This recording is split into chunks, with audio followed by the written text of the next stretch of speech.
నెల్లూరు చుట్టుపక్కల ప్రాంతాల్లో విస్తారంగా కురుస్తున్నటువంటి వర్షాలతో చాలామంది పేదలంతా కూడా పనులకు పోయే అవకాశం కూడా లేక ఇళ్ళ దగ్గరే ఉండడం. ప్రధానంగా ఈ లోతట్టు ప్రాంతాల్లో నీరు రావడం, నీళ్ళలోకి వాటర్ వచ్చి వారందరూ కూడా వండుకునే పరిస్థితి కూడా లేదు.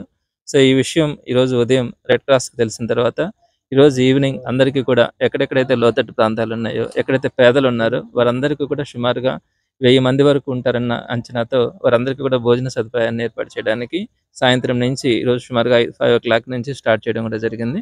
ఇంకా కూడా పేదలు ఎక్కడెక్కడ ఉంటారో అవన్నిటిని కూడా ట్రేస్ ఔట్ చేసి రాత్రి అయినా కూడా వారందరికీ కూడా భోజనాన్ని అందించడం జరుగుతది. ఎప్పుడైనా కూడా red cross, Nellore red cross ఇలాంటి విపత్కర పరిస్థితులు ఏర్పడినప్పుడు ఎక్కడ అవసరం వచ్చినా కూడా తక్షణం స్పందించే ఆహ్, గుణం రెడ్ క్రాస్ దగ్గరుంది.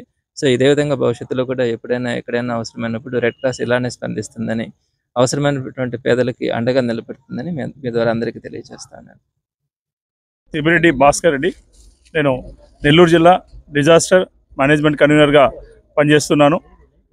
సో మనందరికీ తెలిసే దాదాపుగా వారం రోజుల నుంచి పెండెల్ తుఫాను పెట్టేటటువంటి ఇబ్బంది, ఎటు వెళ్ళలేనటువంటి పరిస్థితిలో చాలామంది నిర్భాగ్యులు గత వారం రోజుల నుంచి ఎలాంటి పని లేకుండా కురిచేటటువంటి వర్షాలకి బయటికి వచ్చేటటువంటి పరిస్థితి కూడా లేని ఈ సందర్భంలో ప్రతిసారిలాగే ఎప్పుడైనా ఆపద వచ్చినప్పుడు తనున్నాను అంటూ రెడ్ క్రాస్ స్పందించడం, రెడ్ క్రాస్ చైర్మన్గా చంద్రశేఖర్ రెడ్డి గారి ఆదేశాల మేరకు ఈరోజు ఎంసీ మెంబర్లతో కలిసి మేమంతా కూడా నెల్లూరు నగరంలో ఈ యొక్క వరదల్లో ఇబ్బంది పడేటటువంటి ప్రజలందరికీ కూడా వారం రోజుల నుంచి బయటికి వెళ్ళి తిండి తెచ్చుకోవడానికి కానీ, పనికి వెళ్ళి సంపాదించి తిండి తినడానికి కానీ అవకాశం లేనటువంటి వారందరికీ కూడా ఈరోజు రెడ్ క్రాస్ ఆధ్వర్యంలో ఆహార పొట్లాలను అందించడం జరుగుతూ ఉంది.